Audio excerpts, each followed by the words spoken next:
Una nueva pesadilla se preparaba para invadir las salas de cine. Su nombre, La Profecía, y venía acompañada del número más temido de todos los tiempos.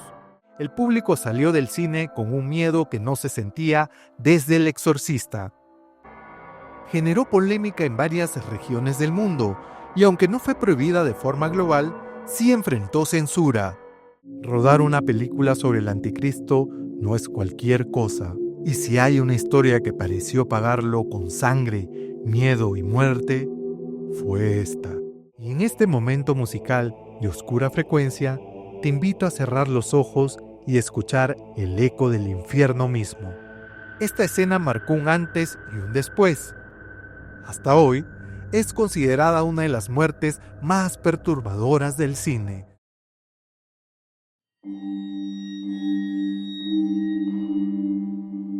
Bienvenidos a Oscura Frecuencia, donde vamos a explorar el lado más oscuro del cine de terror, donde el miedo no se ve, se escucha, se respira y se siente en cada rincón de tu cuerpo. Yo soy Mick González y te contaré la historia de una cinta que fue mucho más allá del guión. Una producción que arrastró consigo tragedias, muertes y una oscuridad que aún se percibe. Prepárate para adentrarte en los secretos más escalofriantes de La Profecía. La película que hizo temblar a la iglesia, estremeció al público y desató el miedo incluso entre quienes la hicieron realidad.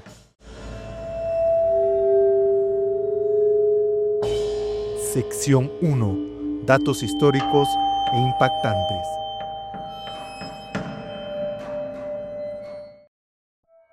Corría el año 1976, mientras el mundo se recuperaba del impacto de El Exorcista. Una nueva pesadilla se preparaba para invadir las salas de cine.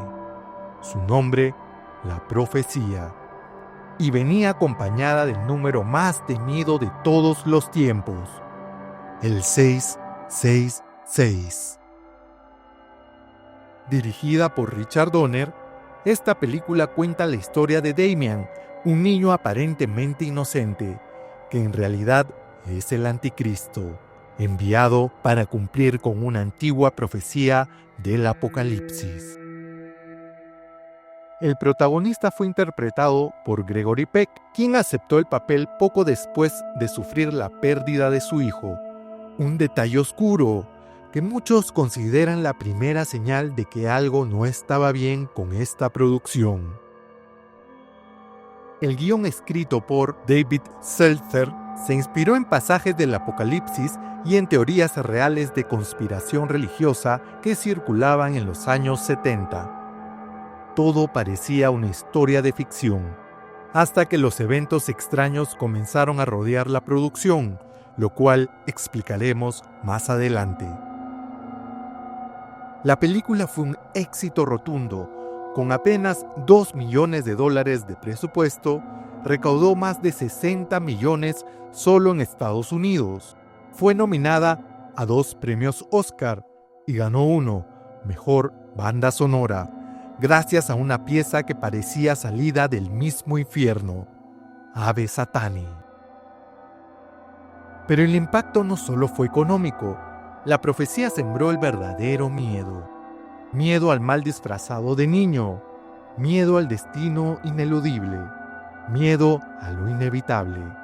Y es que, al terminar de verla, algo quedaba claro: nadie escapa del plan del diablo. ¿Cómo reaccionó el mundo ante la profecía? Cuando La Profecía se estrenó el 25 de junio de 1976, curiosamente, el mes 6 del año 76, el público salió del cine con un miedo que no se sentía desde El Exorcista. Las escenas del suicidio de la niñera, los perros del infierno y las muertes brutales orquestadas por una fuerza invisible dejaron a los espectadores tensos, paranoicos y en algunos casos verdaderamente perturbados.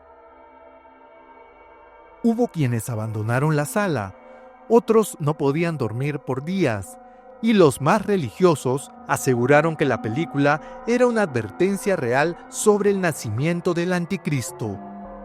Las cartas a los periódicos no se hicieron esperar, y muchos acusaban a la película de blasfemia, diabólica y un llamado al mal. La crítica, sin embargo, fue dividida. Mientras algunos aplaudieron el suspenso y la banda sonora, otros la calificaron de oportunista y sensacionalista. Pero eso no evitó su éxito. La profecía fue un fenómeno mundial. ¿Hubo censura en algunos países del mundo? Generó polémica en varias regiones del mundo, y aunque no fue prohibida de forma global, sí enfrentó censura, restricciones de edad extremas, cortes de escenas y controversia pública, especialmente en países con fuerte influencia religiosa o regulaciones cinematográficas estrictas. Aquí te detallo lo que ocurrió en cada región principal. Estados Unidos. No fue censurado oficialmente, pero causó gran reacción del público religioso y conservador. El contenido satánico, el suicidio explícito de la niñera y las muertes violentas fueron consideradas extremadamente polémicas. La película recibió una clasificación R, lo que restringía su visualización a menores de 17 años acompañados. Sectores evangélicos organizaron protestas frente a cines e incluso solicitaron boicots. Algunas salas optaron por cortar partes de la escena del suicidio o la decapitación por miedo a escandalizar a la audiencia local. Europa. Reino Unido. La película no fue prohibida, pero se proyectó con advertencias explícitas por su contenido emocionalmente perturbador. Se colocaron avisos de contenido religioso sensible fuera de los cines, y muchos padres y asociaciones católicas pidieron que se aumentara la clasificación por el impacto psicológico en los jóvenes. Alemania. Fue proyectada, pero bajo un estricto control de edad, clasificación FCK18. Se hizo un llamado a los cines a evitar campañas publicitarias sugerentes o con imágenes de Demian. Italia. Aunque se exhibió, la Iglesia Católica en varias regiones pidió abiertamente a los fieles no la vieran. Algunos cines retiraron la película por presión directa de sacerdotes locales. Se llegó a considerar blasfema en círculos religiosos. Asia. Japón. Fue proyectada sin cortes, pero el público reaccionó con fuerte incomodidad. Varios medios calificaron la película como psicológicamente invasiva. Se hizo famosa como la película que dejaba a la gente en silencio al salir del cine. Corea del Sur. El gobierno aplicó su sistema de clasificación más alto. Fue restringida severamente para menores. Hubo parcial censura en los medios. Los anuncios de la película fueron limitados en radio y TV. Medio Oriente. Arabia Saudita, Irán, Irak, etc. Totalmente prohibida. Por tratar temas satánicos, de profecías bíblicas y representar al anticristo, fue considerada contraria a los valores religiosos y censurada en su totalidad. Israel. En varias regiones no se permitió su proyección, ya que el contenido era considerado ofensivo para diferentes creencias abrahámicas. Latinoamérica. México. La película sí se estrenó, pero con una fuerte campaña de advertencia. Sectores católicos organizaron charlas y misas para prevenir la influencia satánica del filme. Algunos cines eliminaron brevemente la escena de la decapitación del fotógrafo. Perú, Colombia, Chile y Argentina. Clasificación para mayores de 18 años en muchos países. Se realizaron foros religiosos en contra del film, especialmente por la música satánica, Ave Satani. En zonas más conservadoras o rurales, algunos cines locales se negaron a exhibirla por presiones religiosas. Brasil. Fue altamente polémica. Grupos evangélicos protestaron masivamente. En algunos cines de ciudades pequeñas, la película fue retirada de la cartelera tras el estreno. Así fue como la profecía no solo estremeció las salas de cine, sino también los corazones y las creencias de miles de personas alrededor del mundo. Lo que parecía una historia de ficción tocó fibras demasiado reales: la fe, el miedo y la posibilidad de que el mal tenga rostro humano y, aún más peligroso, infantil. Entre protestas, censuras, gritos en las butacas y el silencio que lava la sangre, la profecía sembró una duda que aún hoy persiste. ¿Y si Damien no es solo un personaje? ¿Y si el anticristo no llega porque ya está aquí? Lo cierto es que este film no solo marcó una época, también marcó a una generación entera. Y si creías que lo peor había quedado en pantalla, espera lo que ocurrió fuera de ella.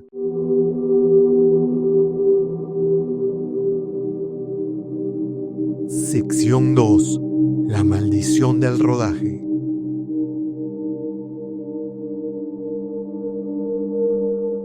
Los siguientes datos provienen de entrevistas, reportajes y testimonios del equipo. Algunas de estas historias están documentadas, otras han sido repetidas por años como susurros de lo que nunca se debió contar. Dicen que algunas películas no solo cuentan una historia, también la invocan. Rodar una película sobre el anticristo no es cualquier cosa. Y si hay una historia que pareció pagarlo con sangre, miedo y muerte, fue esta. La profecía es uno de esos casos donde el horror tras bambalinas fue tan espeluznante como el que vimos en pantalla. Lo que parecía simple coincidencia pronto tomó forma de una verdadera maldición que comenzó mucho antes del primer acción. Prepárate, porque lo que estás a punto de escuchar no es ficción. El hijo del guionista muere antes del rodaje. David Seltzer, guionista del film, sufrió una tragedia que poco se comenta: la muerte de su hijo justo antes del inicio de producción. Aunque evitó hablar del tema públicamente, allegados al equipo afirmaron que Seltzer cayó en una profunda depresión y quiso abandonar el proyecto. Algunos decían en susurros que era un primer aviso, una advertencia de que aquella historia estaba tocando algo que debía parecer dormido. El rayo no cae dos veces. Gregory Peck, quien interpreta al atormentado embajador Thorne, fue alcanzado por un rayo mientras volaba a Londres. Sobrevivió, pero quedó visiblemente afectado. Lo que pocos saben es que ese mismo avión, semanas después, fue rentado por otra compañía para transportar empleados. Ese vuelo se estrelló, matando a todos los pasajeros. El productor ejecutivo, Mac Neufeld, también voló en otra ocasión en dirección al set y otro rayo impactó su avión. Los expertos en aviación consideraron la probabilidad estadística de que esto ocurriera a dos personas del mismo equipo en vuelos distintos es tan baja que bordea lo imposible. El ataque de los Rottweilers. Durante la escena en el cementerio, se utilizaron perros reales para simular un ataque. Sin embargo, los animales perdieron el control, ignoraron las órdenes de los entrenadores y atacaron brutalmente al doble de Peck. Las mordidas perforaron el traje protector y el hombre casi pierde el brazo. Pero hay algo más extraño. Los registros del adiestrador indican que los perros habían sido extremadamente dóciles durante semanas de entrenamiento. La noche antes del ataque, uno de ellos aulló toda la noche sin motivo aparente. El caso más escalofriante: John Richardson y la decapitación real. John Richardson diseñó la icónica escena donde el fotógrafo Jennings es decapitado por un vidrio. Años más tarde, en 1977, mientras trabajaba en otra película en Holanda, sufrió un accidente de tráfico. Su acompañante y pareja, Liz Moore, fue decapitada por una rueda metálica que se desprendió del otro coche. Al salir tambaleando del auto, Richardson miró al costado de la carretera y vio un cartel: Omen, 666 kilómetros. Algunos lo llaman montaje, pero el propio Richardson confirmó el suceso. Desde entonces, jamás volvió a trabajar en películas de terror. Muerte en el zoológico. No todo estaba en el guión. Una escena en el zoológico muestra a los babuinos enloquecidos ante la presencia de Damien. Esa escena fue grabada con animales reales. Un cuidador que había trabajado esa jornada fue asesinado días después por un tigre que escapó inexplicablemente de su jaula. No había errores de seguridad. El candado había sido abierto desde dentro. Las cámaras de vigilancia misteriosamente no funcionaban ese día. Lo que poca gente sabe: el incendio en el estudio de efectos especiales. Uno de los sets que se construía para grabar escenas interiores fue consumido por un incendio que no pudo ser explicado. No hubo sobrecarga eléctrica, ni cortocircuitos, ni presencia de personas. Las cámaras de seguridad mostraban simplemente nada. El fuego comenzó exactamente a las 3 a.m., la llamada hora del demonio, según la tradición católica, por ser la inversa de la hora de la muerte de Cristo. El fuego se detuvo justo antes de alcanzar los carretes de la película ya filmados, como si algo o alguien no quisiera que se destruyeran esas imágenes. El extraño comportamiento de Harvey Stephens, Damien. Aunque era un niño, el actor Harvey Stephens comenzó a mostrar comportamientos perturbadores durante y después del rodaje. Reía en escenas dramáticas sin que nadie lo provocara. Imitaba las voces del director y de otros actores de manera perfecta. Una vez, durante un descanso, se escondió por más de 1 hora. Cuando lo encontraron, estaba en la cripta falsa del cementerio del set, durmiendo sobre una lápida. Lo que pocos saben es que durante el rodaje, varios miembros del staff dijeron sentir un cambio de energía cada vez que el niño estaba en el set. El propio director afirmó en entrevistas: cuando Harvey miraba directamente a la cámara, algo se sentía mal. No era actuación, era otra cosa. Después del estreno, sus padres optaron por alejarlo completamente del mundo del espectáculo. Desapareció del ojo público por décadas. Algunos fanáticos afirmaban que sufrió problemas psicológicos severos durante su infancia. En 2006, fue arrestado por agredir brutalmente a 2 personas tras un incidente de tráfico. Cuando fue interrogado, Dijo frases extrañas, entre ellas, "Me están vigilando, siempre lo han hecho". Un ritual real en el set. Durante una noche de grabaciones exteriores, un grupo de adolescentes fue detenido intentando ingresar al set con velas, una gallina negra y un libro de ocultismo. Fueron interrogados y aseguraron que querían hacer una invocación para que Damien se manifestara. Lo aterrador fue que el libro que llevaban no estaba publicado en librerías. Era una copia privada de rituales góticos, impresa en Praga en 1920. Solo se conocen 4 ejemplares en el mundo. La Iglesia Satánica de Londres emitió un comunicado en 1976 tras el estreno del film, en el que agradecían públicamente a los productores por ayudar a propagar el mensaje. Una escena imposible que nadie filmó. En el proceso de edición se encontró una toma que nadie recordaba haber filmado. Era una panorámica lenta de una cruz invertida balanceándose sola en una capilla vacía. La cámara estaba fija y sin operador.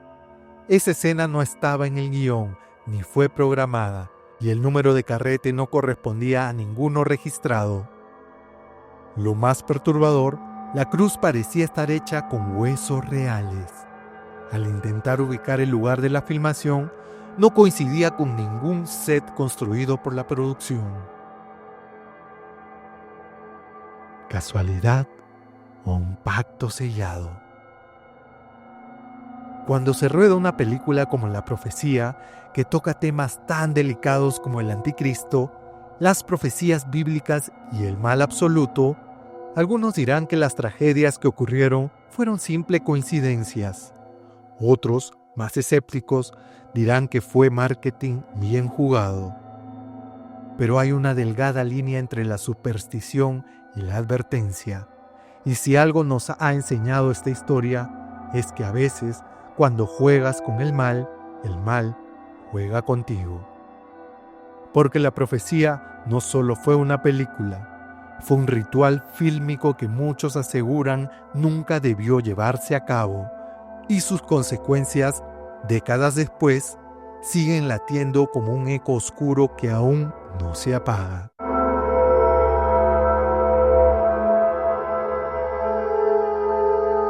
Momento musical.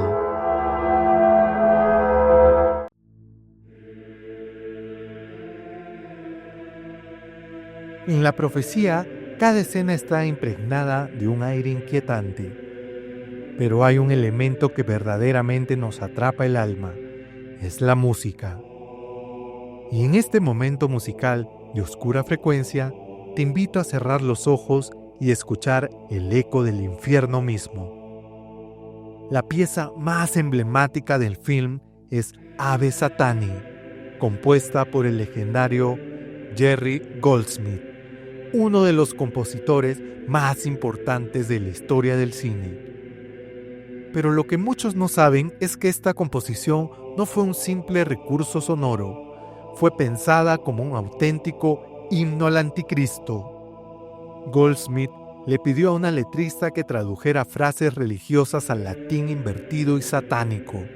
Así nacieron versos como Ave Satani, Corpus Satani, Ave versus Christus, lo que se traduce como Salve Satán, cuerpo de Satán, salve Anticristo.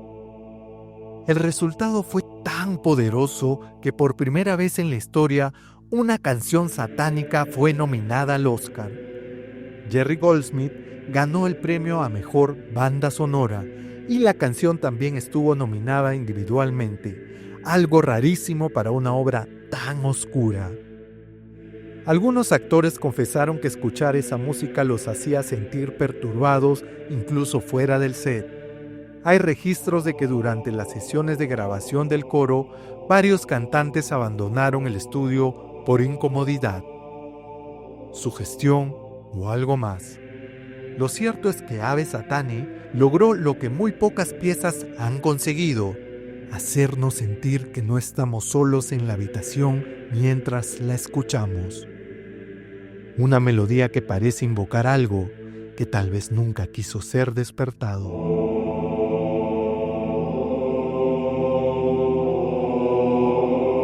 Sección 3. Legado y curiosidades.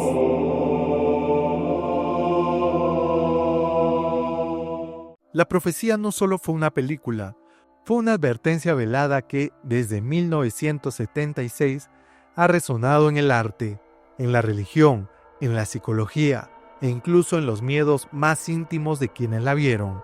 Hoy, casi 50 años después, aún nos preguntamos: ¿qué tan cerca estuvo el cine de mostrarnos algo real?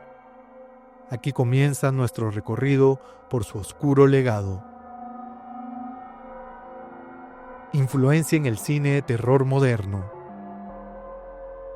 La profecía elevó el terror psicológico a un nuevo nivel. En lugar de monstruos o posesiones explosivas, nos dio un niño, silencioso, elegante, pero con una presencia inquietante. Películas como Hereditary, El Orfanato, It Follows y The Babadook deben parte de su estilo a esta cinta. El uso del silencio, la sugestión visual y los finales abiertos que dejan una marca en el espectador son herencia directa de esta obra. También fue una de las primeras en mezclar lo sobrenatural con la crítica política y el poder institucional. El Vaticano, la Embajada de Estados Unidos, la prensa, todos están implicados. Damien no solo es un niño, es una figura que representa el miedo a que el mal se disfrace de poder legítimo. La escena más icónica. Sin duda, una de las escenas más impactantes de la profecía es la del suicidio de la niñera. Frente a una multitud, sonríe y grita: «¡Esto es por ti, Damien!», y se lanza desde el techo con una soga al cuello. Esta escena marcó un antes y un después. Hasta hoy, es considerada una de las muertes más perturbadoras del cine, por su crudeza, simbolismo y ejecución inesperada. Dato poco conocido, esa escena fue filmada en una sola toma, y la actriz tuvo que ensayar varias veces con dobles para lograr el ángulo exacto. Fue tan fuerte que incluso Gregory Peck pidió no estar en el set durante esa grabación. Controversias. Uno de los elementos más inquietantes del rodaje fue la manera en la que Gregory Peck, el actor que interpretó al embajador Thorne, y el director Richard Donner manejaron el comportamiento de Harvey Stephens, el niño actor que dio vida a Damien. Durante el casting, Donner pidió a los niños que se presentaban que hicieran una rabieta demoníaca y atacaran al director físicamente. Stephens no solo lo hizo, sino lo golpeó con fuerza en la cara. Esa violencia fue lo que convenció a Donner de elegirlo. Pero lo más inquietante vino después. Durante el rodaje, al equipo se le pidió que el niño no sonriera jamás. Se quería mantener una pureza de oscuridad en el personaje, una frialdad inhumana, incluso fuera de cámaras. El propio Donner advirtió años después que intentaban evitar que Harvey perdiera su presencia inquietante. Este enfoque psicológico fue muy criticado cuando se conoció, ya que se dijo que pudo haber afectado emocionalmente al pequeño actor. Legado en la cultura pop. Damien se convirtió en el arquitecto del niño demonio. Desde entonces, su figura ha sido parodiada, homenajeada y reimaginada en series, libros y videojuegos. En South Park, el personaje Damien aparece con poderes infernales. En Los Simpson, varios episodios parodian escenas del film, incluyendo la niñera colgada. Incluso bandas como Slayer y Iron Maiden han usado frases e imágenes inspiradas en la película en sus letras y carátulas. Pero lo más curioso, tras el estreno, varias mujeres aseguraron en cartas a periódicos haber tenido hijos con una marca similar al 666. Algunos casos fueron catalogados como brotes psicóticos inducidos por el miedo colectivo. Impacto en la religión y la psicología. La profecía obligó a la Iglesia Católica a pronunciarse públicamente sobre los mitos del anticristo, algo que no solía hacer fuera del contexto teológico. Varios sacerdotes advirtieron que la película abría puertas a interpretaciones religiosas de la Biblia. A raíz del film, surgieron grupos de estudio sobre el Apocalipsis, y también sectas que creían en el nacimiento del anticristo era real. En cuanto a la psicología, la profecía fue objeto de análisis por psicólogos clínicos y psicoanalistas, quienes destacaron su capacidad para activar temores primarios, el miedo a los hijos, a lo que no se puede controlar, ya que el mal se oculta en lo cotidiano. Incluso existe un término no oficial, síndrome de Damian, para describir a padres que creen que su hijo tiene una energía o conducta maligna inexplicable. La profecía no solo fue una película, fue una grieta, una rendija por la que el cine dejó colarse los temores más antiguos de la humanidad. Desde su estreno, el nombre Damian dejó de ser solo un nombre y se convirtió en una advertencia, una marca, un símbolo de que el verdadero terror no necesita gritos ni sangre. Basta con una mirada. Y el legado de la profecía aún nos rodea, en la música, en la cultura, en nuestras pesadillas, y mientras sigamos hablando de ella, Damian seguirá viviendo.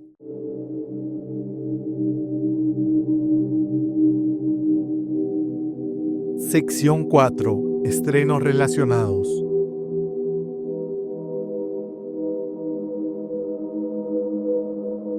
La semilla del anticristo no fue planeada una sola vez. Tras el éxito de la profecía en 1976, el miedo no se detuvo. Al contrario, comenzó a crecer como Damian, el niño maldito, el heredero del caos. A lo largo de los años, se construyó una saga que intentó seguir el ascenso del anticristo, desde su niñez hasta el final de los tiempos. Pero cada entrega trajo consigo una atmósfera más oscura, más decadente, como si el propio infierno estuviera más cerca. La maldición de Damian, Damian Omen 2, 1978. Dirigida por Don Taylor. Damian es ahora un adolescente y comienza a comprender su verdadera naturaleza. Aquí lo vemos luchando con su humanidad, o lo poco que queda de ella. Una película menos sutil, pero más violenta, con una serie de muertes brutales.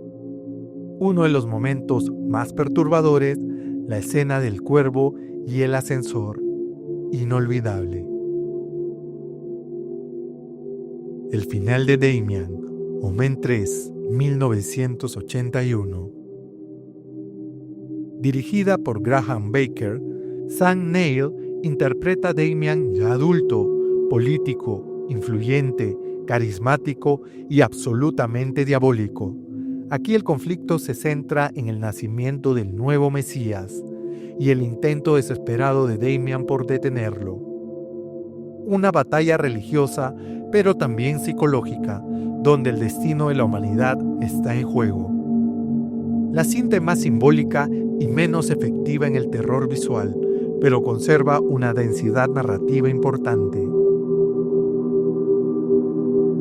La profecía 4, El despertar, 1991. Un telefilme dirigido por Jorge Montesi y Dominique Othenin-Girard. Aquí se introduce a Delia, una niña que parece heredar el mal de Damian. Muy criticada por su guión y producción, muchos fans la consideran una entrega no canónica. Sin embargo, guarda algunos momentos escalofriantes. como cuando se sugiere que la niña fue concebida en un ritual ocultista.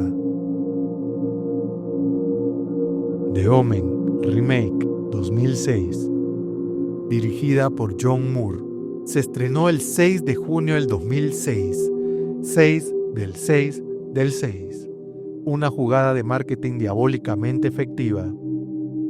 Recrea plano por plano gran parte de la original, pero con un enfoque más moderno.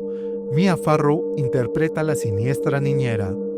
Aunque no alcanzó el impacto de la original, revivió el miedo de una nueva generación. The First Omen, la primera profecía, 2024. Dirigida por Arkasha Stevenson, una precuela que explora los orígenes de Damien, ambientada en una oscura institución religiosa en Roma. La historia se centra en una joven novicia que descubre un complot para atraer al anticristo al mundo. Mucho más violenta, con una atmósfera de paranoia y fanatismo religioso. Críticos la han elogiado por su audacia, su terror corporal y por recuperar el tono inquietante del original.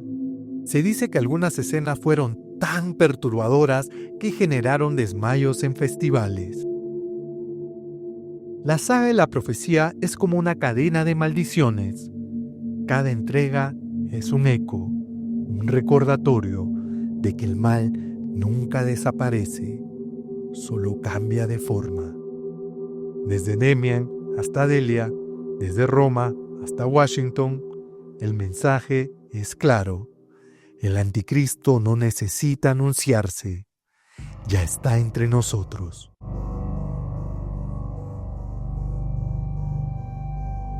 Sección 5. Nuevos estrenos, profecías en 2025.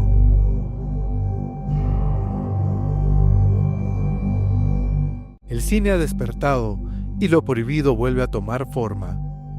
Después del éxito de The First Omen en 2024, Hollywood ha abierto las puertas del abismo nuevamente, y lo que se viene en 2025 no solo promete renovar el miedo, sino llevarlo a otro nivel.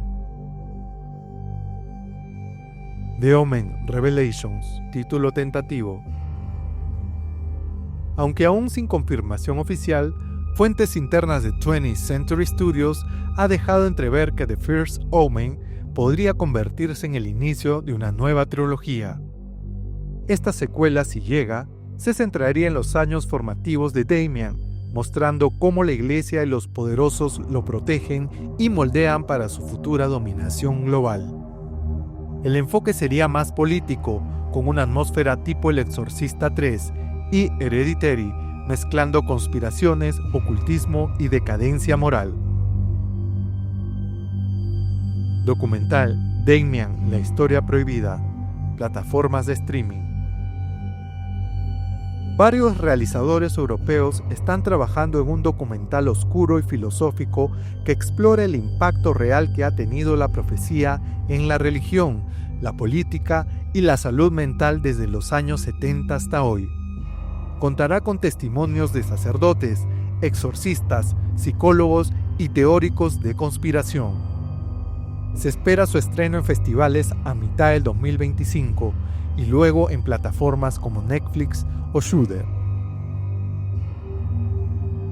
Reboot del universo Omen, serie limitada. Plataformas como Hulu y Amazon Prime están desarrollando una serie tipo antología, inspirada en el universo de The Omen. Cada episodio mostrará cómo distintas personas en distintas épocas se ven afectadas por la influencia silenciosa del anticristo. Se rumorea que cada historia tendrá un final perturbador y que todas estarán conectadas por una figura, una sombra que siempre observa. Cine independiente, El elegido de Samael. Una producción latinoamericana aún en desarrollo que pretende contar una historia similar a la de Damien, pero ambientada en los Andes peruanos, con sincretismo religioso, chamanismo oscuro y elementos del folclore indígena. Una propuesta que mezcla horror satánico con leyendas precolombinas, donde el anticristo no nace de una profecía bíblica, sino de un pacto ancestral. Se espera que llegue a festivales de cine de género a finales de 2025. Como hemos visto, las profecías, los ritos oscuros y la lucha entre la fe y el mal siguen siendo una fuente inagotable de inspiración para el cine de terror. En 2025 no solo promete traernos nuevas historias aterradoras, sino también recordarnos que, a veces, el verdadero horror no proviene de lo desconocido, sino de aquello que ya fue anunciado.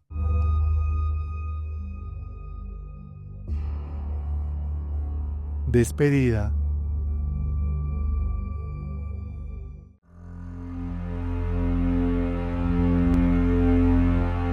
Y así cerramos otro viaje al corazón de las sombras más inquietantes del cine.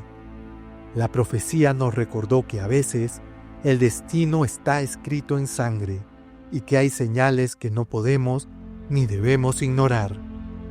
Si esta frecuencia te heló la sangre, no olvides seguirnos y compartir este ritual oscuro con aquellos que buscan respuestas en la oscuridad. Yo soy Mick González y esta fue una nueva transmisión de Oscura Frecuencia. Recuerda, las profecías no son solo historias, son advertencias que susurran desde el abismo. Hasta la próxima, si te atreves.